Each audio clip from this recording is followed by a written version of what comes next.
This is the story of approximately 1,100 American soldiers who used inflatable tanks, sound effects, and theatrical performances to impersonate entire armies during World War II. Known as the Ghost Army, the 23rd Headquarters Special Troops conducted 22 large-scale deception operations across Europe from June 1944 to March 1945, and military analysts credited them with saving somewhere between 15,000 and 30,000 American lives. For 51 years, their existence remained classified. Their story stands out not just for what they accomplished, but for who they were. This unit had an average IQ of 119, making it one of the highest in the Army, and the soldiers came from places like Pratt Institute, Cooper Union, and the Cleveland Institute of Art. Artists, designers, architects, and actors filled the ranks. Bill Blass served with them and would later dress Jackie Kennedy and Nancy Reagan. Ellsworth Kelly, who became a celebrated minimalist painter, worked alongside hundreds of others who turned creativity into a weapon. What follows is the complete story of America's Ghost Army, from their unlikely creation to their long overdue recognition with the Congressional Gold Medal in 2024.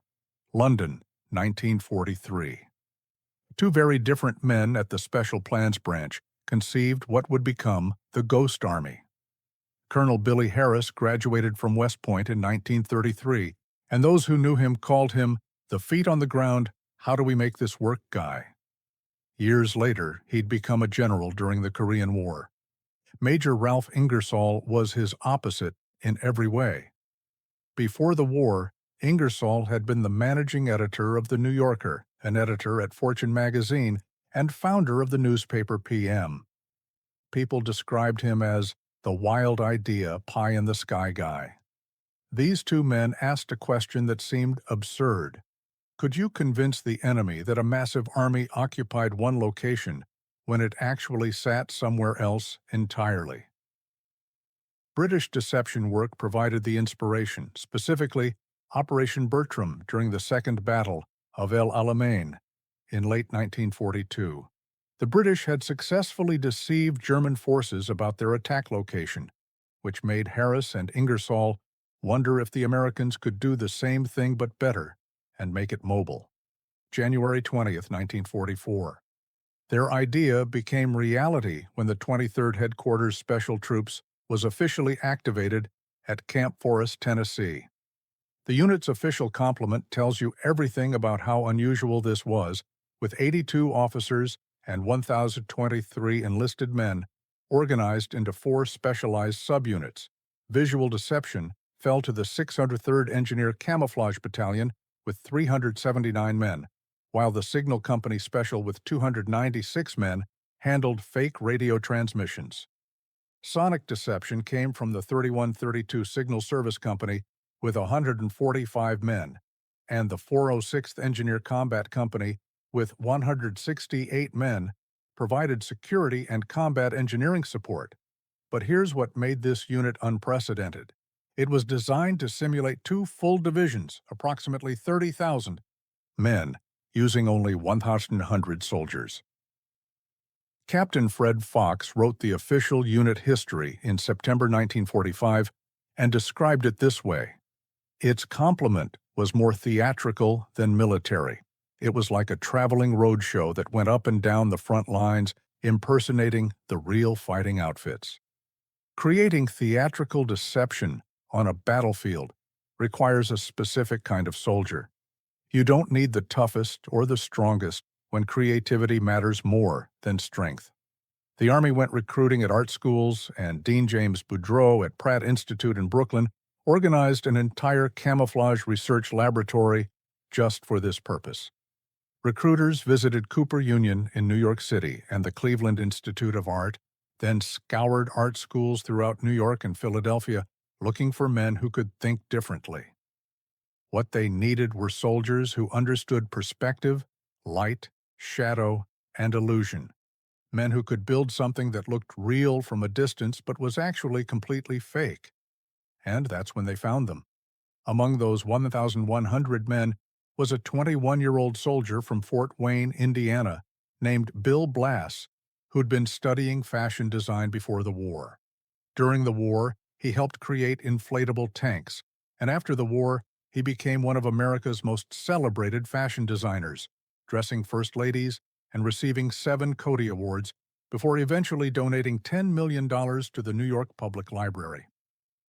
Ellsworth Kelly worked on silk-screened posters and designed camouflage patterns, then became one of the pioneers of hard-edge painting and minimalist art, with his works displayed in museums around the world. Art Kane handled visual deception work before creating one of the most iconic photographs in jazz history, A Great Day in Harlem, in 1958. Arthur Singer taught watercolor classes to his fellow soldiers during downtime, then became a renowned wildlife artist after the war, illustrating Birds of North America and designing the Birds and Flowers of the 50 States stamp series for the U.S. Postal Service.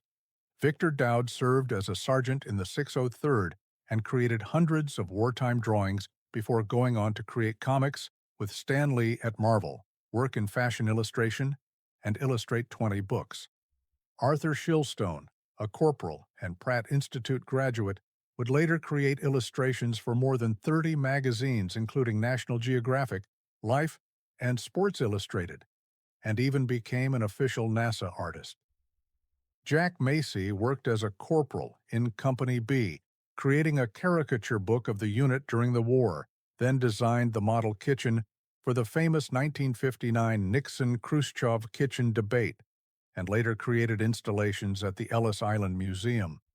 These weren't just soldiers, they were artists who happened to be at war.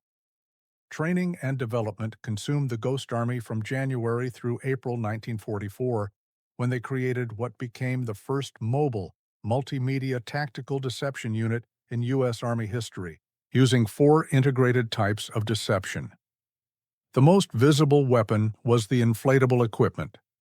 The 603rd Engineer Camouflage Battalion worked with inflatable tanks, trucks, artillery, jeeps, and even aircraft.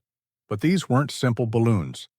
Engineering marvels manufactured by the U.S. Rubber Company in Woonsocket, Rhode Island, along with Goodyear and the Scranton Lace Curtain Manufacturing Company. These inflatables represented cutting-edge deception technology.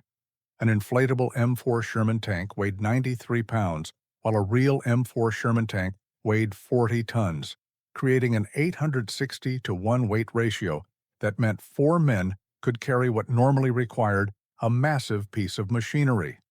The inflatables consisted of a skeleton of inflatable tubes covered by a neoprene skin, essentially rubberized canvas, measuring 18 feet 4 inches long, 8 feet 3 inches wide, and 7 feet 9 inches tall.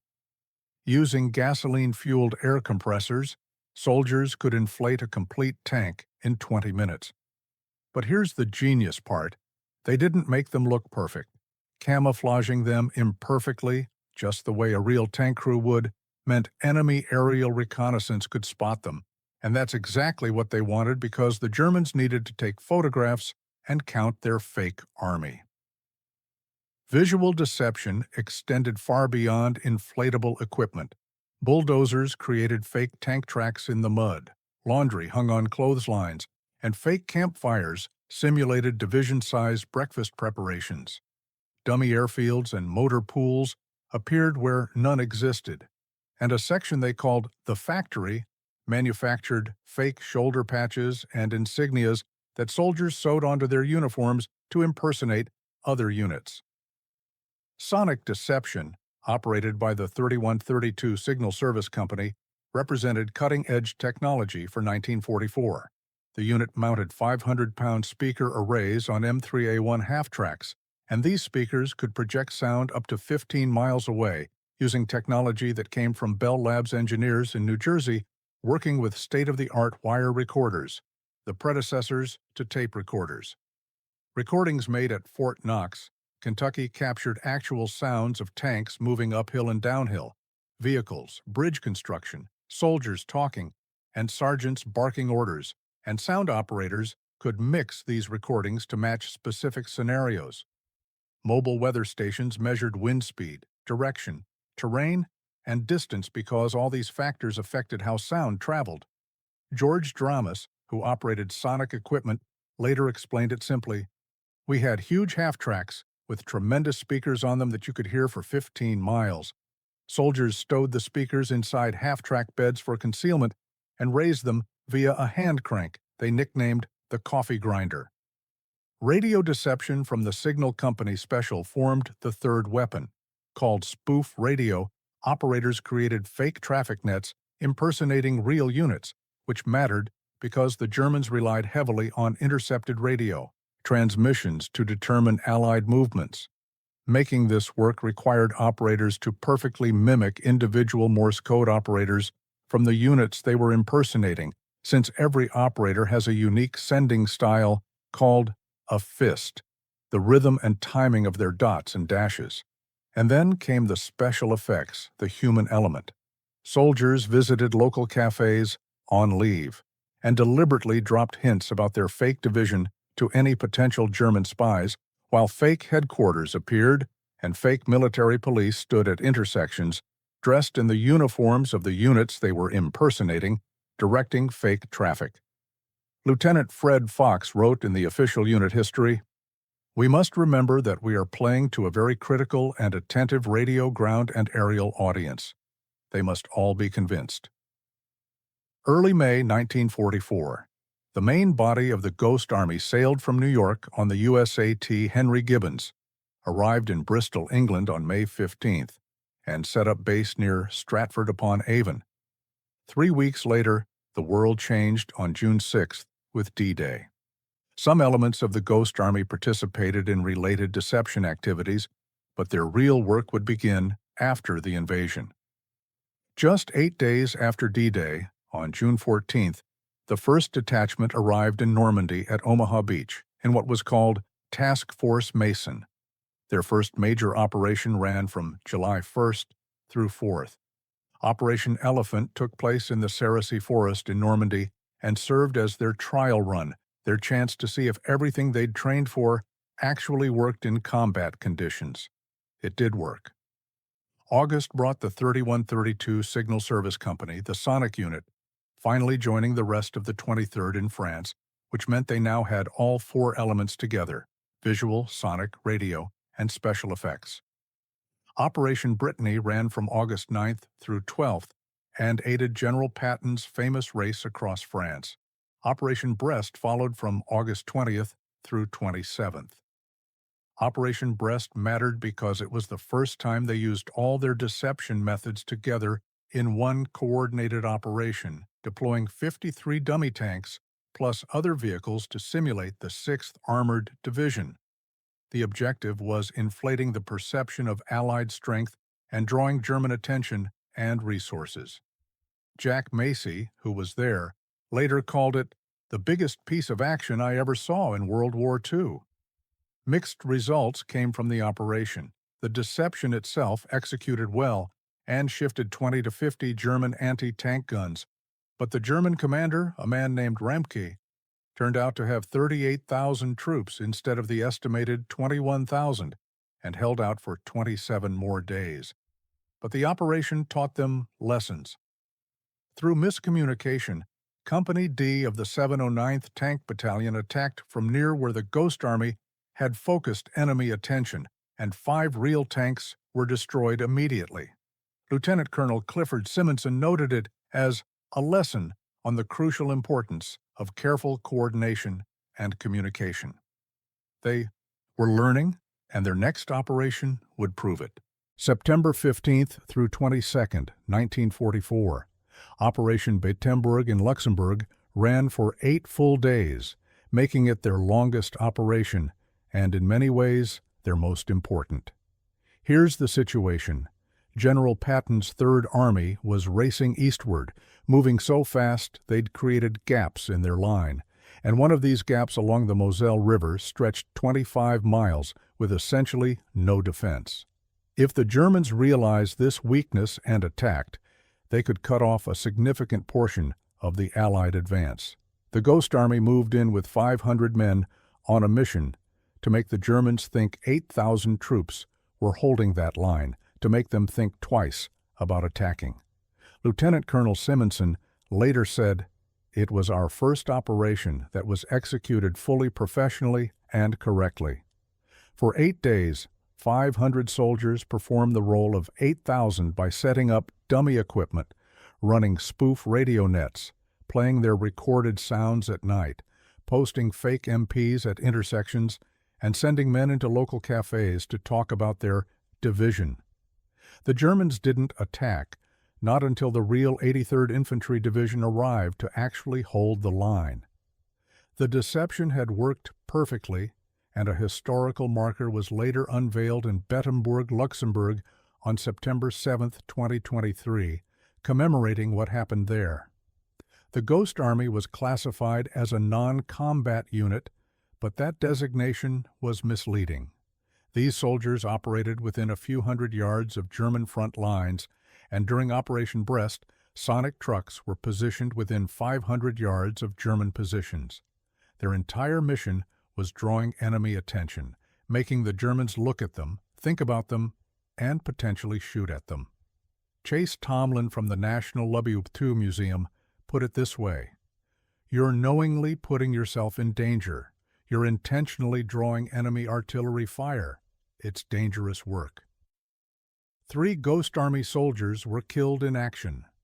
Captain Thomas G. Wells and Staff Sergeant George C. Peddle both died on March 12, 1945, during Operation Bouzonville, and 15 more were wounded in that same operation. Approximately 30 soldiers total were wounded throughout the Ghost Army's service. But daily life for these soldiers wasn't all about survival. Bill Blass, the future fashion designer, read Vogue magazine in his foxhole. On weekends, he sketched fashion designs, creating 300 to 400 thumbnail sketches over the course of the war and selling them to contacts in Buenos Aires and Rio de Janeiro for $2 each. He even sketched his future corporate logo while lying on a bunk in Luxembourg in 1944. Arthur Singer taught watercolor classes to other soldiers. Jack Macy created caricature books. And these artists found ways to practice their craft even in the middle of a war. But they also knew the stakes. During the Battle of the Bulge in December 1944, they ran Operation Kodak, a 24-hour radio-only deception designed to draw attention away from the relief effort headed to Bastogne. Operation Dallas in early November covered for XX Corps artillery repositioning. Operation Wiltz in October used 17 radios to create fake traffic over 1,000 square miles in Luxembourg. Operation after operation, deception after deception. March 11th through 13th, 1945.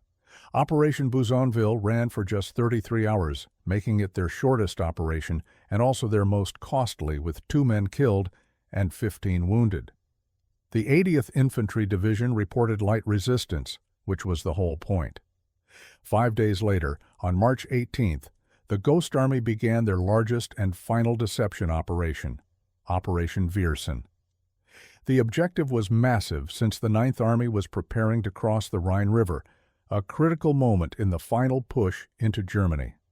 The Ghost Army was tasked with simulating 2 entire divisions, the 30th and 79th Infantry Divisions, approximately 40,000 troops total, and they deployed over 600 dummy vehicles. The operation ran through March 24th, and the result was German forces expecting the Rhine crossing to come 10 miles from where it actually occurred. The 9th Army crossed successfully. Lieutenant General William Simpson sent a commendation to the Ghost Army for Operation VIERSEN on March 29, 1945. But by then, the war was essentially over. April 11th brought displaced persons work for WWII Corps, and on April 28th, they were relieved of all operational responsibilities. VE Day came on May 8, 1945, ending the war in Europe. The Ghost Army departed Le Havre, France, on June 23rd, aboard a ship called the General O.H. Ernst, arrived at Newport News, Virginia, in early July, and reassembled at Pine Camp, New York, on August 7th. September 15th, 1945. The 23rd Headquarters Special Troops was officially deactivated. Before they disbanded, Captain Fred Fox wrote the official unit history and dated it September 1945, and then everything about the Ghost Army was classified top secret. That's where their story should have ended, except it didn't. Imagine serving your country, saving potentially tens of thousands of lives, and then being told, you can never talk about it, not to your children, not to your friends, not even decades later when you're old, and the war is ancient history. That was the reality for Ghost Army veterans. The unit's operations remained classified for more than 50 years, 51 years to be precise, until 1996. Why so long? The military had their reasons, and the techniques the Ghost Army pioneered, the integration of visual, sonic, radio, and special effects deception, became standard tools of warfare. The military continued using and refining these methods through the Cold War and didn't want potential enemies to know exactly what America had done or how they'd done it. A famous postscript to this story exists in a letter General Dwight D. Eisenhower reportedly wrote to Ghost Army soldiers, P.S. If you tell anyone, I'll see that you hang. So the veterans stayed silent. Bill Blass became a famous fashion designer and never mentioned it. Ellsworth Kelly became a celebrated artist and kept quiet. And Arthur Singer illustrated books and stamps and said nothing. The first public account didn't come until April 1985, when Arthur Shillstone's illustrations appeared in Smithsonian Magazine, but even then, the full story couldn't be told. Finally, in 1996, the operations were declassified, and the records were moved to the National Archives at Archives de Scunu in College Park, Maryland. The first book was published in 2001, Ghost Army of World War II, by Jack M. Knies. PBS premiered a documentary called The Ghost Army in 2013, directed by Rick Beyer, and narrated by Peter Coyote, including interviews with 19 veterans and receiving a Metacritic score of 79 out of 100. Rick Beyer and Elizabeth Sales published The Ghost Army of World War II in 2015, and the book became a New York Times and Wall Street Journal bestseller. Bradley Cooper and Andrew Lazar, the producers of American Sniper, optioned it for a major motion picture. Rick Beyer founded the Ghost Army Legacy Project in 2016, a nonprofit organization dedicated to preserving the unit's history, and they've compiled more than 500 soldier biographies and 21 video interviews while donating artifacts to the National WWII Museum in New Orleans. The National WWII Museum created a traveling exhibit called Ghost Army, the Combat Con Artists of World War II, and from 2022 through 2025, this exhibit has toured venues including the Illinois Holocaust Museum, the Nevada Museum of Art, the National Veterans Memorial and Museum in Columbus, the Missouri Historical Society in St. Louis, and the Fort Wayne Museum of Art. Historical markers were unveiled in Bettembourg and Plabennec in France, and in Limpertsburg, Luxembourg. But the veterans wanted something more. They wanted official recognition. In the decades after 1996, as the Ghost Army story became public, people began asking why these men hadn't been honored and why their service hadn't been officially recognized at the highest level. The push began for the Congressional Gold Medal, the highest civilian honor Congress can bestow, which had been awarded to only 184 other entities in American history. President Biden signed Public Law 117-85, the Ghost Army Congressional Gold Medal Act, on February 1, 2022. More than 2 years later, on March 21, 2024, the ceremony finally took place in Emancipation Hall at the U.S. Capitol. By then, only 7 members of the Ghost Army were known to be alive, and 3 of them were able to attend the ceremony. Bernard Bluestein, age 100, from Illinois. During the war, he painted stencils and created fake patches before becoming an industrial designer after the war. At the ceremony, he said, "It's a thrill to have that honor. If you ask most of us, We never thought much about what we did. We did what we had to do in the war, and that was it. Seymour Nussenbaum, age 100, from New Jersey. He worked in the factory manufacturing fake badges, and at the ceremony, he explained their mission simply. Our mission was to fool the enemy, to put on a big act. He added that they wanted to drive the Germans crazy. John Chrisman, age 99, from New Jersey, was the third veteran able to attend. Secretary of the Army Christine Wormuth spoke at the ceremony. The Ghost Army's actions helped change the course of World War II. The Ghost Army were master storytellers. Many of the techniques you all pioneered can still be found on the battlefield today. Rick Beyer, the historian and president of the Ghost Army Legacy Project, said, "When the Ghost Army soldiers were landing at Omaha Beach, they would have been shocked by the idea that 80 years later, a grateful nation would have honored them in this way, because no soldier who served in this unit considered himself a hero." But there was one veteran who couldn't be there, who had spoken powerfully about exactly this issue years earlier. George Dramas, who operated the sonic deception equipment, once said, "They keep talking about this hero part all the time." Well, I'm not so sure about that hero stuff. The 18, 19-year-old, 20-year-old guys that maybe lasted 1 minute or 2 minutes or 3 minutes, and they never made it. They never got to grow up and have a life. Those guys are the heroes.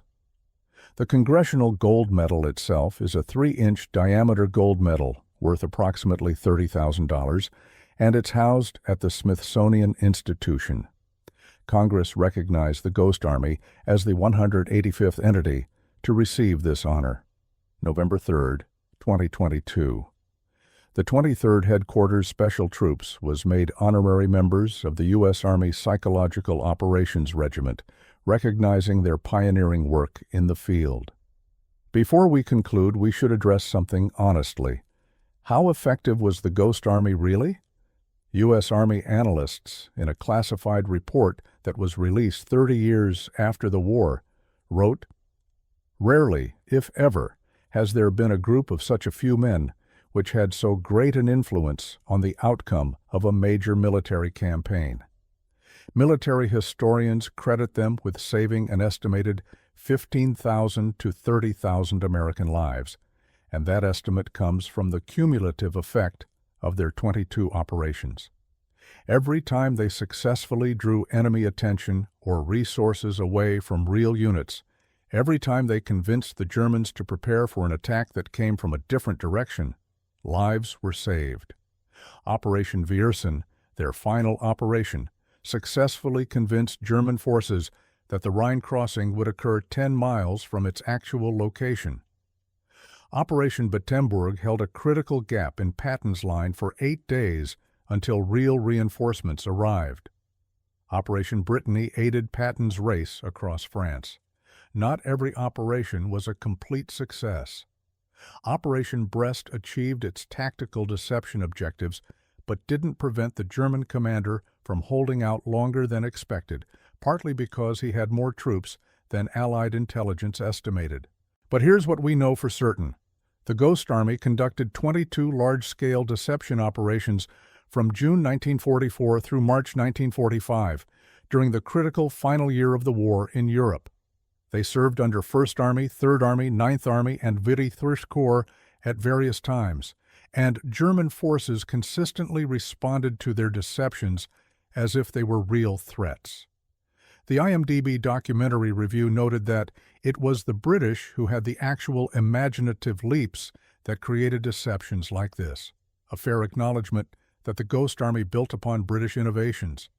But what made the 23rd unique was that they made tactical deception mobile, multimedia, and repeatable, packing up their traveling show and moving to the next location to create a new illusion and impersonate a different unit.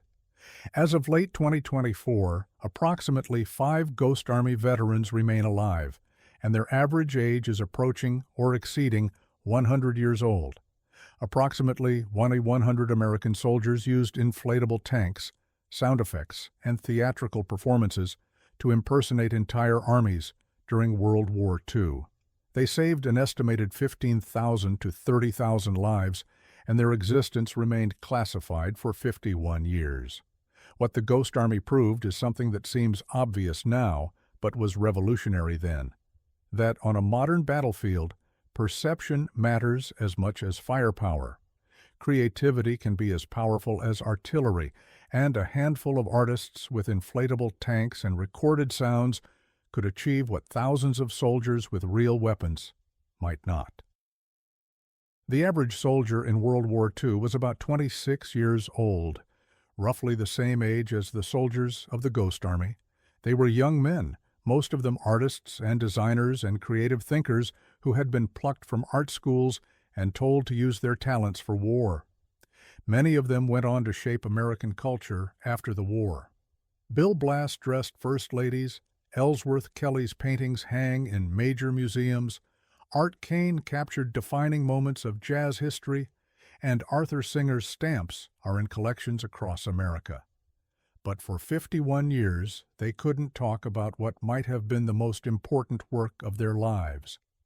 When Seymour Nussenbaum stood in the Capitol in 2024, at age 100 receiving the Congressional Gold Medal, he described their mission in the simplest terms.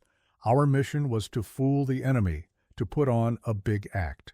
That's exactly what they did. They put on a big act and created a ghost army, making the impossible real enough to deceive one of the most formidable military forces in history. In doing so, they saved thousands of lives. The 23rd Headquarters Special Troops was deactivated on September 15, 1945, but their legacy lives on in every military deception operation since, in the recognition that winning wars sometimes requires thinking differently, and in the simple truth that creativity, properly applied, can be as powerful as any weapon. A U.S. Army analyst wrote it best. Rarely, if ever, has there been a group of such a few men which had so great an influence on the outcome of a major military campaign. That's not just military history. That's the story of how artists went to war and used their imaginations to save lives. That's the Ghost Army.